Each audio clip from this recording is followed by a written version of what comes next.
বন্ধুরা, এই দেখো আজকে বানাচ্ছি চিকেন রোস্ট। চিকেন রোস্টের জন্য মশলাটার মধ্যে দিয়েছি পেঁয়াজের বেরেস্তা, তারপরে কাঁচা লঙ্কা, কাঁচা পেঁয়াজ, আদা, রসুন, আর দই আর কাজু দিয়ে মশলাটা বানিয়েছি। আর চিকেনটা ম্যারিনেট করে নিয়েছিলাম। বড় বড় লেগ পিস এনেছে, 4টা লেগ পিস আর ছোটো 4-5টা আছে। এই দিয়ে বানাবো চিকেন রোস্ট। আর চিকেনটাকে ম্যারিনেট করে নিয়েছিলাম কাঁচা লঙ্কা বাটা আর নুন দিয়ে, আর লেবু দিয়ে ম্যারিনেট করে নিয়েছিলাম। চিকেনটা হালকা ভেজে নিলাম, দিয়ে এখন মশলাটা দিয়েছি।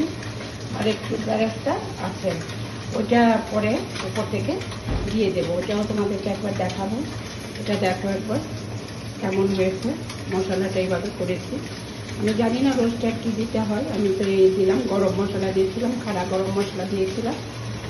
আর তোমাদেরকে দেখিয়েছিলাম মাছ এনেছিলাম। দেখো মাছ ভাজছি। মাছটা কপি আর আলু দিয়ে রসা বানাবো মাছের। দুটোই তোমাদেরকে আবার দেখাবো। আগে তৈরি করে নিই।